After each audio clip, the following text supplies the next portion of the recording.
every family thinks they'll never fight over real estate until they do. Today, we're talking about the one tool that can protect your family, your wealth, and your peace of mind, a trust. Hi, I'm Randy Ihara. And I'm Dan Ihara. And welcome to the Advisor Podcast.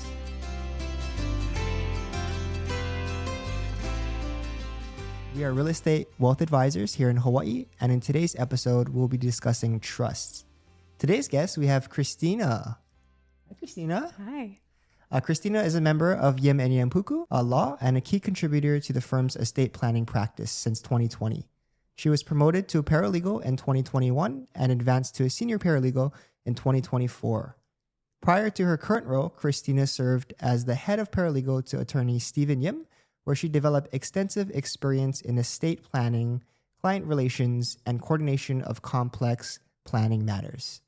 Today, Christina leads the firm's public education initiatives, and serves as one of its primary voices in the community, focusing on increasing awareness and understanding of estate planning.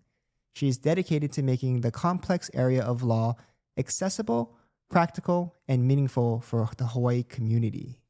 Welcome. Thanks for coming in today. Yeah, thank you for having me.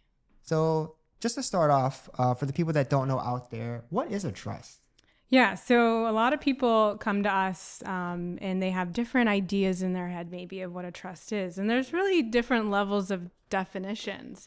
You've got your standard definition, which says a trust is a legal instrument where you have a trustee who manages assets that are held in the trust for the benefit of the beneficiary.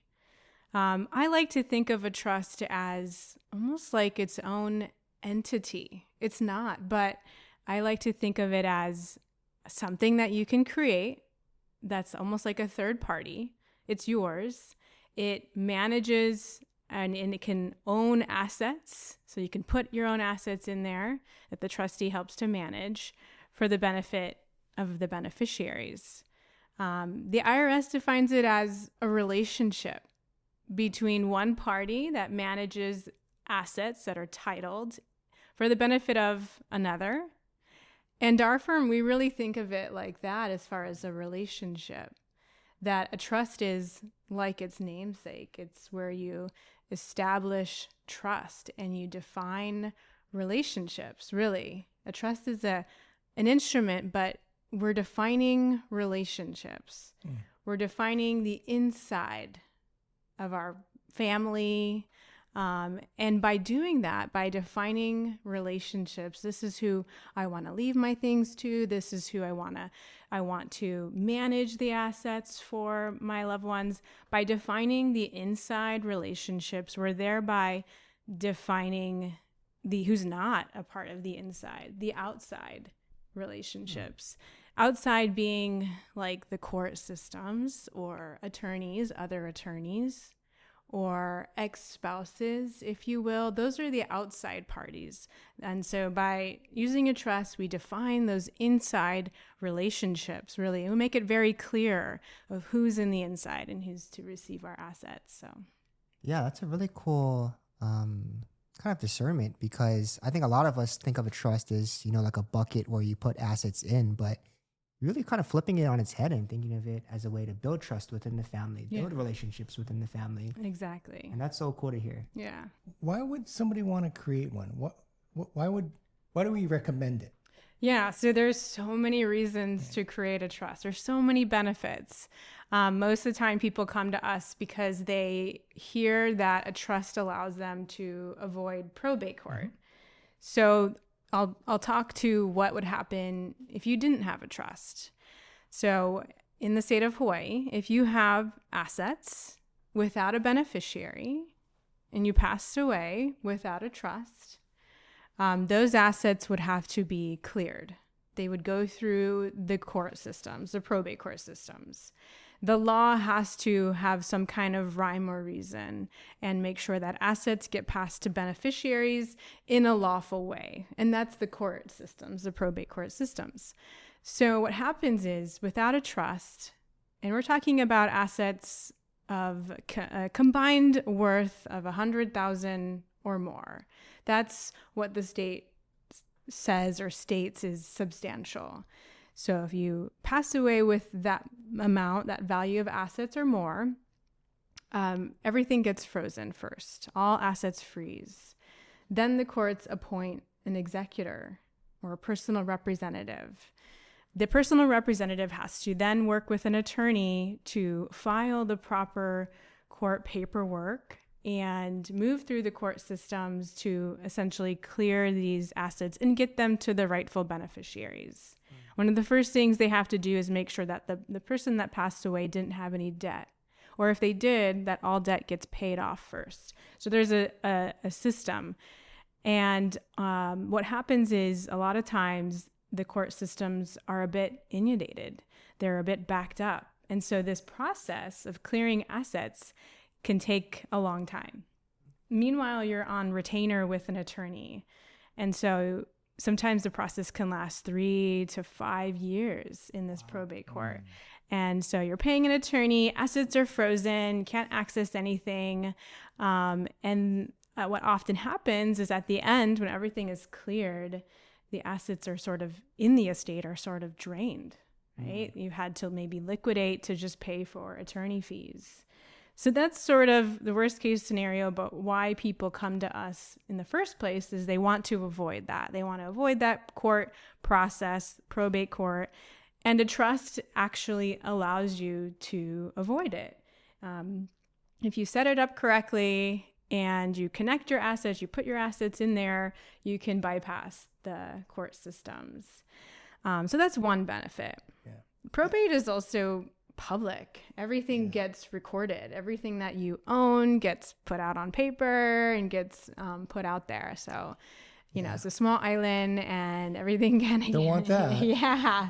Don't want that. So that's another benefit to creating a trust is when you have a trust and you pass things to your beneficiaries through the trust, everything remains private. Nothing gets recorded when it's in a trust. So pretty much anybody who owns real estate should have a trust. Oh, yes. And that property should be named in the name of the trust. Correct. Exactly that. Because if the state's threshold for probate is $100,000, you know, there's no real estate under that, right? Not here. Yeah. So that's one of the first indicators to why someone needs a trust is if they own real estate, yes.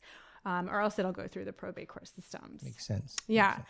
But beyond that, trusts are amazing. They're amazing tools. They're very flexible. You can write them however you want, and you can basically, you're able to maintain control. You can control how your assets go. Through the court systems, the state mandates how your assets get split up and distributed.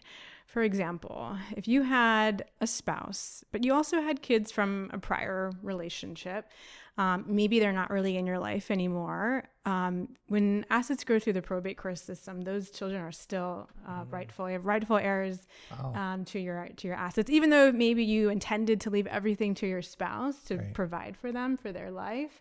The state, changes that or dictates something else. And so that's why a trust is, amazing. When you say the state, you're really meaning a judge though, right? Correct. Yeah. Exactly. A court process. Right. And a human being a judge on behalf of the state is giving instructions to the world what to do with your wealth.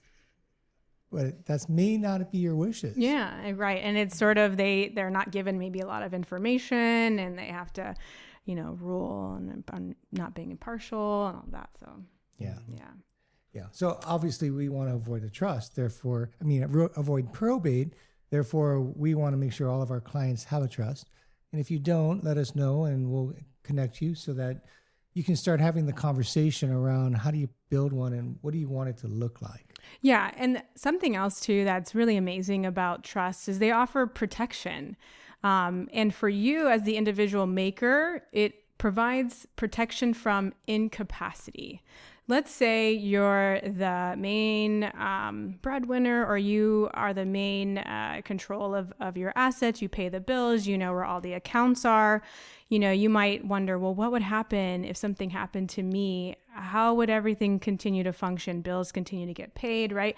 So when you create a trust, you appoint a manager, a trustee, someone that you trust to basically carry the torch when you're still living, but maybe you have sudden onset lost the ability to manage financially, you have it all set up in place already. So there's no lapse in, and you don't have to worry about periods of incapacity for yourself. The trust offers that protection. You have all your assets in there. You have already a backup manager set up. They step in, they continue to pay for your care and your health, as well as pay for all the bills and get everything done. Yeah, and that point about incapacity, we never know when that's going to be, right? Exactly. And that just shows up one day. And if we're not prepared, it's kind of too late at that point, right? That's correct. So these are legal documents that require you to be of sound mind to create them.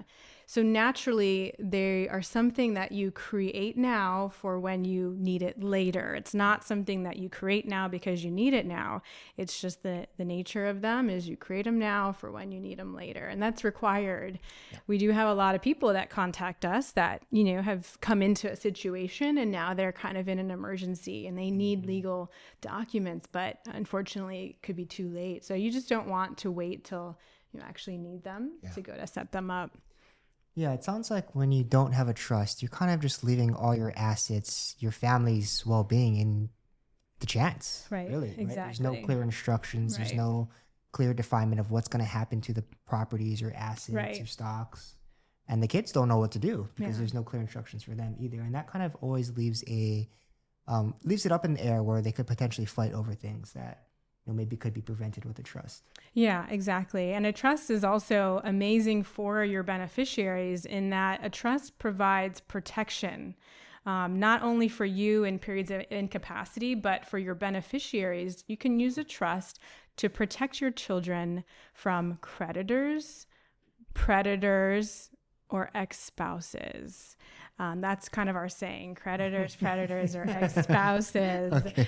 Because as we know, we work hard for our money and we want to, it's not that we have anything maybe against our children's spouses, but maybe we just intend for our money to stay in our bloodline and to be used for our family. And you just never know what could happen in the future. And so a trust, you can set them up to where it maintains that so that the money stays in your family and doesn't get lost to divorce, let's say. Yeah. You work hard all your life and you've built up accumulative wealth and you want to do what you want to do with your own wealth. You don't want to, let it slip away into some people that you don't want it to go to. You want it to go to the people you want it to go to. Right. Yeah. Yeah. And then also, trusts are amazing because they can help with minimizing certain tax. It's another, common reason people come to us. You can't avoid tax, right? Taxes are inevitable. But we can actually use trusts and different tools to see how we can minimize some of that tax, which is amazing. Like tools like irrevocable trusts that essentially draw assets out of your taxable estate, thereby lowering your tax. So trusts are amazing. Yeah, definitely are a great planning solution for those that have amassed wealth over time. Right. And for those of you who are out there that are in that position, start looking around for some advice that might be helpful for you and your family. Now, there's different types of trusts, right? There are, right. Kind of alluded to that. So there's so many different types actually, but the common one that we work with are revocable trusts. We also hear and we use irrevocable trusts. And there's charitable remainder trusts, there's special needs trusts, there's all kinds out there. What do you see most? So we definitely set up revocable trusts most commonly. Right. Everybody needs a revocable trust. So we think about revocable trusts like maybe like the protein to your dinner meal. You got to have protein in your dinner meal, right? You got to have the meat there when you're sitting down to eat. So everyone needs that to start. From there, we can sort of add on or look at other strategies. And we may use irrevocable trusts such as irrevocable life insurance trusts. That's probably one of the second most common trusts that we utilize, maybe that. And we also work with a lot of special needs clients. And so we establish special needs trusts very, very frequently for our families. That makes sense. Yeah. For us, we started our trust journey many, many years ago. And we've changed it over the years.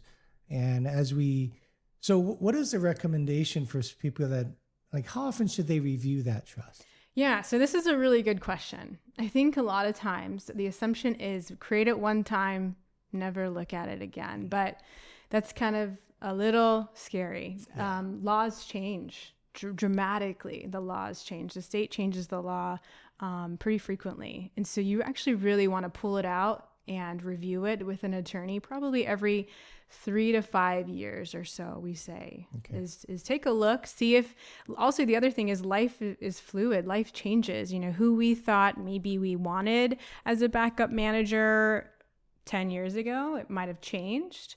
They might have passed away. They might be getting a little old themselves, right? So you always want to pull it out for yourself too and see if there's been any changes in your life. You've had kids or you've had grandkids now. Make sure that everyone's covered. So usually about every... What if you did your trust a long time ago and then the attorney that you used back in 1985 passed away? Yeah. Then what do we do then? We do see that a lot. Now, you can go to any attorney at any point in your estate planning journey. You can see anybody, to whether it's an update or to create one for the first time or even to administer a parent's trust that passed away. You can go to any estate planning attorney. The tricky part becomes if you don't have copies for some reason and the attorney has passed away, they retired. That's kind of a sticky point that we run into, right? So the good thing is to check in with an estate planning attorney as soon as you can. Now, if you made one a long time ago, you can't find it, your attorney's retired, they passed away, they don't have copies, you can always make a new revocable trust. And so you want to do that before it's too late. What happens to the old one though? So the old one, essentially, if we wanted to, we can set up a new one and we can refund that new one or reconnect your assets from the old one to the new one. The old one then just sort of becomes empty. Don't need to worry about it. Nothing gets sent to it.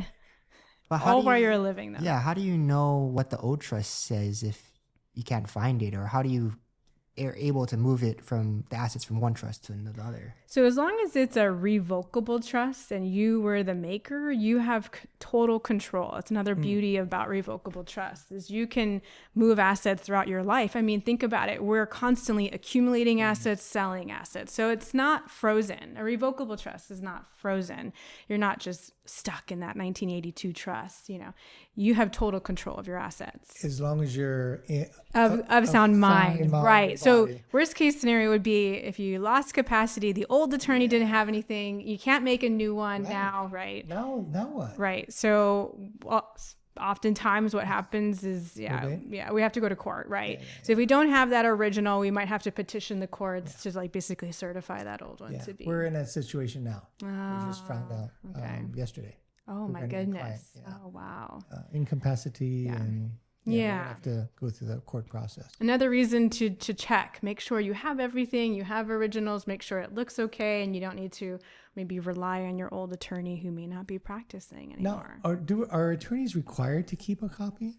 They're not. So they used to be required. Yeah, we used to have like a period of time. I think we still do have a period of time where we have to keep electronic copies on file by law, something like maybe 3 to 7 years, something like that. But no, they're not anymore required to keep those. Yeah, that's a problem. Don't lose your trust. Know exactly Don't where rely. they are. Yeah, you have to be responsible to keep your own trust. I heard you mention funding a trust. I think a lot of people who have a trust assume that their real estate or the assets will automatically be in the trust. But can you speak a little bit about that? Yeah. So another common misconception is, okay, I created a trust, I'm all set. But that's sort of step one or part one is creating this bucket, this trust. So first you create the thing, almost like an entity, right? You create it.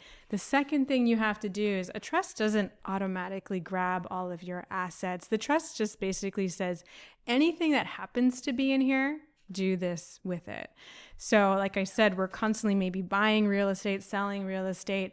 And so the trust is just sitting, waiting to direct those assets, but it doesn't automatically own things. You actually have to physically change title or change the beneficiary of an asset to that trust. So when you first create a trust, it's unfunded, essentially. There's nothing really in it.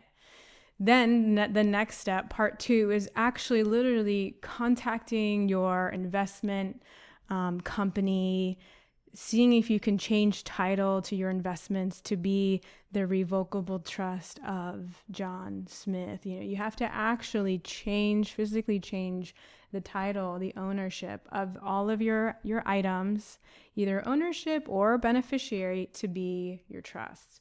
Same with real estate. You have to actually change the title on real estate to be the trust, record it with the state, and then that asset gets put into the trust. Yeah, So many of our clients are not aware of that, right? People buy real estate, they buy it in their name because they're getting a loan, right? And they have to keep it in their name. Yeah.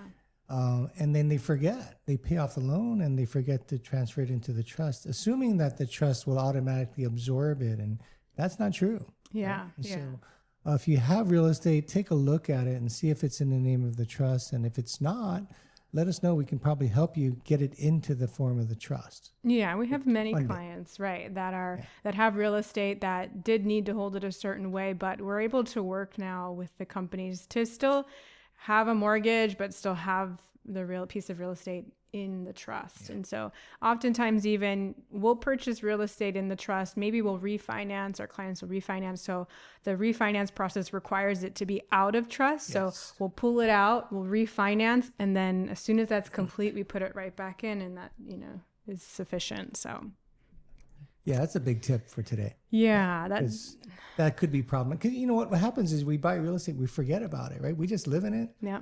And we enjoy it, but we don't think of how it's held in title. Right. And then something bad shows up and they go, oh no. Yeah.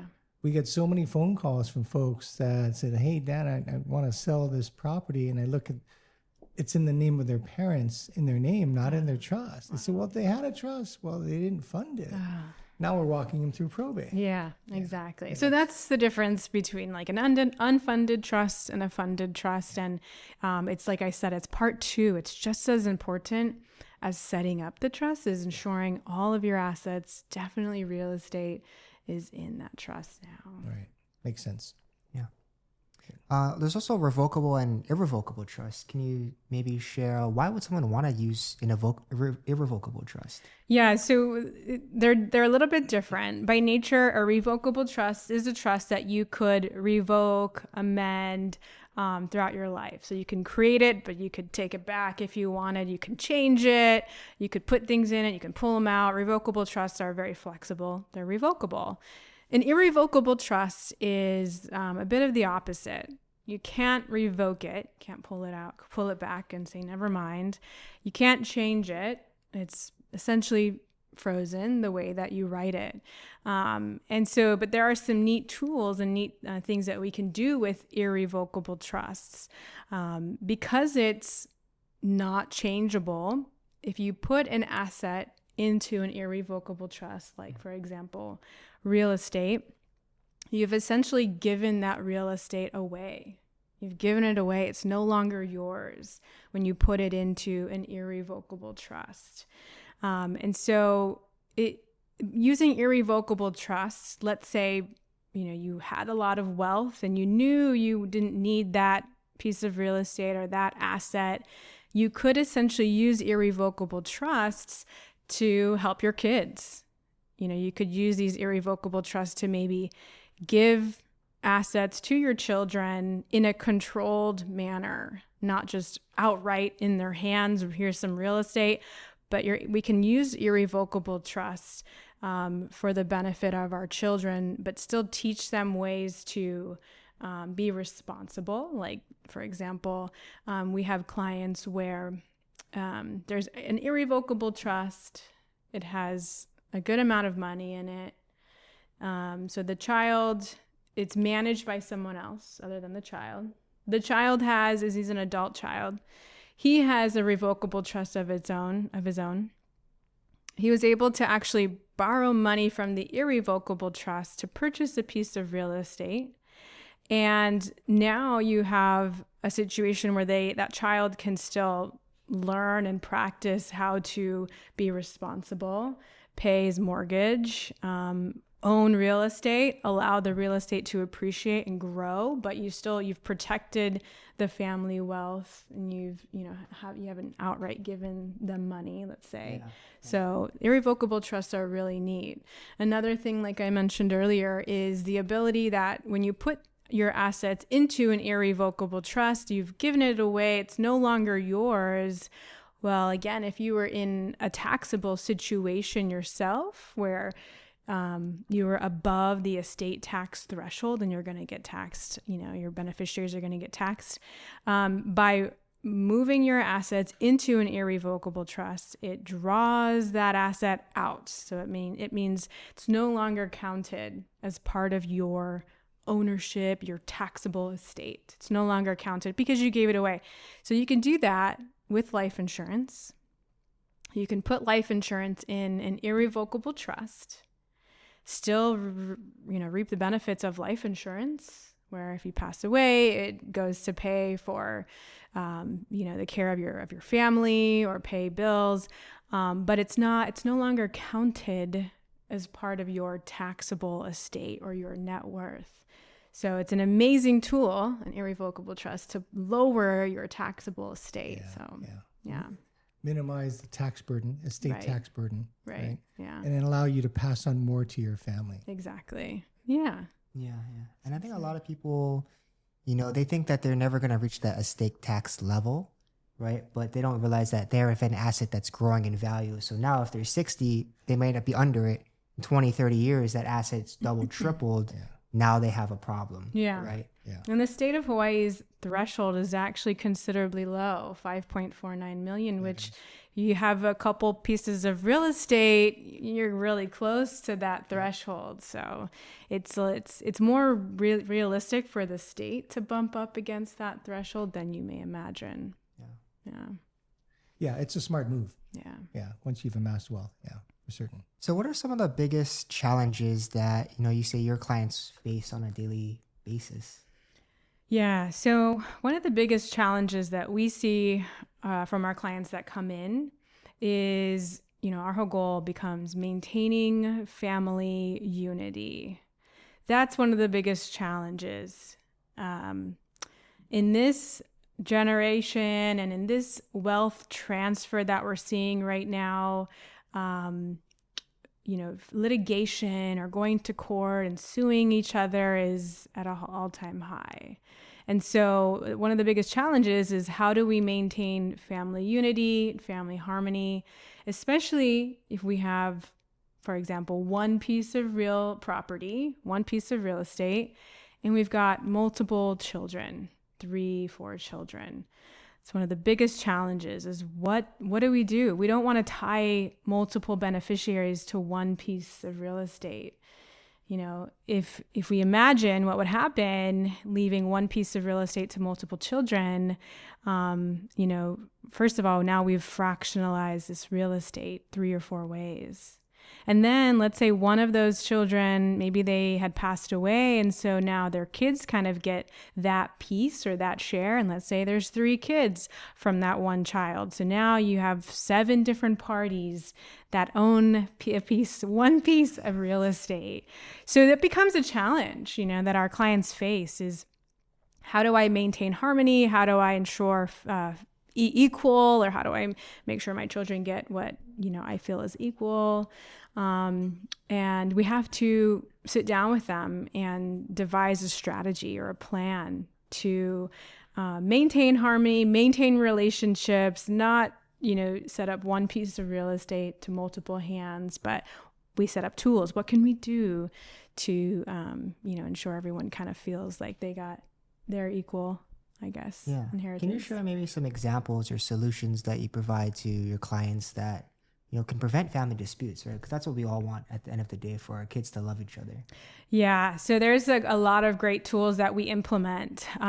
So one of the first things that we'll do is we want to avoid disputes is we want to try our best to identify what potentially could cause a dispute. So things like one piece of real estate to multiple beneficiaries. We look at maybe if there were any senses of unfairness throughout their upbringing. and see how we can address that. For example, if one child lived at home the majority of their life, that could be something that could offset the fairness, let's say, between different siblings. So we want to first identify. We want to look and help our clients identify any source of potential for disputes. Then we want to help solve those issues. For real estate, what we can do is we can write into the trust something called the right of first refusal. And it's an amazing provision in a trust where it's sort of like guidelines, and it allows, let's say there is one piece of real estate, what do? We can write in some guidelines that say, okay, you children, you can buy each other out if you wanted to. You could sell this real estate if you wanted to. You could even co-own this piece of real estate, but you must agree. No matter what, you must agree. And we also, in that provision, we write in timelines. We write in deadlines, if you will, for this period. You can buy each other out, but you have to come up with, submit a price to the trustee within 90 days, let's say. And that helps to keep the guardrails on. It keeps the property moving. It doesn't get stuck for 5-10 years, let's say, with no one able to agree and come up with a solution. And so the right of first refusal is a really neat tool that we write in to ensure that we come up to a place where everyone feels good. Yeah, when we first, because we saw many trust documents, I've looked at thousands of them, right? And almost all of them say, upon my demise, you three share it. Right. Mm-hmm. And that's where the problem rises. Right. Yeah. But your firm was the first firm that I understood that there is a solution, that if you put a time frame on that, those are instructions they have to abide by. Right. Exactly. And so it's not a feeling, not an emotion, it's an instruction. Yeah. And I think clear instructions that your firm does that many don't do, I think is a magic sauce. Yeah, exactly. To keeping family together. Right. And it can be even if you have multiple properties, but you're just not sure if they're going to agree and equally be like, I'll take that one and I'll take this one, right? You can put in the right of first refusal for all of those properties. And the other thing that we like to do is we do like to bring in a professional trustee. We think that, by having an unbiased third party to administer the trust and become trustee is one of the best ways to preserve relationships. That way we don't take one beneficiary and put them sort of above the others and kind of disrupt that. Everyone kind of stays on the same playing field, and you have one trustee that can, even enforce the right of first refusal or ensure that the property keeps moving. Make sure that everyone follows the same rules. Right, exactly. That you wrote right in your own trust. That makes a lot of sense. Yeah. I like the term that I learned from your firm, ho'oponopono. Yeah. Yeah? Yeah. Can you explain that a little? Yeah. So ho'oponopono, really maintaining the relationships and keeping the relationships together and, keeping, the family unit together is so important. It's something we keep at the forefront when we sit down and, I don't know maybe what my ancestors might have done to you in the past, but we sit down together and we come to a place of ho'oponopono and please forgive what my ancestors might have did to your ancestors and let's come together and maintain our harmony. That's so awesome. Yeah. Love that. Can you maybe share a few stories or a story that you've helped walk a family through this transition, because it's such a difficult transition for a lot of families when there's so much wealth on the table that has to be divided, has to be distributed to the heirs. Yeah. Could you share a story for us? Yeah. So one of the neat tools that we utilize in order to preserve relationships is something called family meetings. And we actually do it on the planning side. So we try to be very proactive. Yeah, we don't want to just hope for the best. So we really do our best to be proactive when we're still in the planning stages. So when you're still creating your trust or updating your trust, what we do is we hold these things called family meetings. So we bring everyone together, the maker of the trust, which in this case was a mom and her two children, her two sons. And in the trust, she had written that one son, his name was Daniel, was to receive the Manoa home. And she also had some cash and some other investments. And so she had Daniel to receive the Manoah home, and everything else was going to be split equally between Daniel and Aaron. So we saw that and we said, let's sit down. Let's have a family meeting and let's talk about it. And so we did. Mom sat down with the sons, and we went through what the trust had said, and we asked how everyone felt. And eventually we came to a place where Aaron spoke up, the one that wasn't receiving the Manoah home, and said, hey, I kind of feel like this feels a little unfair. And Mom was able to express how, she was surprised. Oh, I thought when we gave you the Rice Street house, years ago, that would have equalized, and he said he was able just to express how he actually never really intended on having that, and he took it because he was grateful, but it wasn't really what he had wanted. And just by sitting down and having this conversation, Mom was surprised. And so they went back and they developed a plan together that worked. Yeah, so the two boys developed a neat plan where it felt fair, I guess, to them.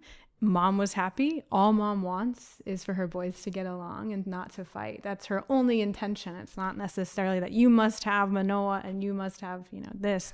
And so they came back. We wrote it down in the trust, and Mom signed it. And so that was a really neat experience, just to see how this can work and how we can preserve relationships if we get together and we communicate about it. Yeah. We're writing a book called Property Decisions. Yeah. And in that book, we talk about the most important tool is the conversation. It doesn't matter how smart people are, it's the emotion around things that happen at that time that make it either good or bad. Right. And so we can help with that. That's awesome. Yeah. Awesome. I'm glad to hear that you guys are, in the community educating people on what's possible, how to prevent family disputes. Because that's so important to local families here in Hawaii. Right. Yeah. What's one takeaway that you've learned in your legal career that, you'd like to share with the audience? Yeah, I think that it's really communication. It's really just that with everything that we do as a firm, these are just papers. They're just pieces of paper, and they help to be a starting place. But with every piece of the estate plan, whether it's the medical directive or the trust or the funding part of it, no matter what piece we're talking about, it's all about the communication, getting together, sitting down and talking about your wishes. And so, one thing that we've learned as a firm, and that we really try to, open our clients' eyes to, is how important it is to flip estate planning on its head. Trusts are not this secret, this top secret book that you put in the shelf and you hope no one finds it, and it's not this like bomb waiting to go off after your death. It's different. It's the opposite of that. A trust is meant to be something that we talk about, we talk with the family about, because if we feel like they might fight if they read it, then the chances are probably that they will, and when that time comes, and from what we've seen with experience, it's one of the worst scenarios. And so we really want to avoid that. And it's really common. And so that's really one takeaway is just talk together as a family. Talk about your wishes, whether it's end of life care and how you want that to go, and whether you want to be your life prolonged or not prolonged. Just talk about it. Yeah. So everyone just knows. make it clear. Make your wishes clear. Yeah, exactly. Yeah. Well, thanks for tuning in to today's Advisor podcast. If you got value from today's conversation, be sure to check out our previous episodes to learn more about how we help families build, protect, and pass on wealth through real estate. We'll catch you in the next episode. Merry Christmas. Merry Christmas.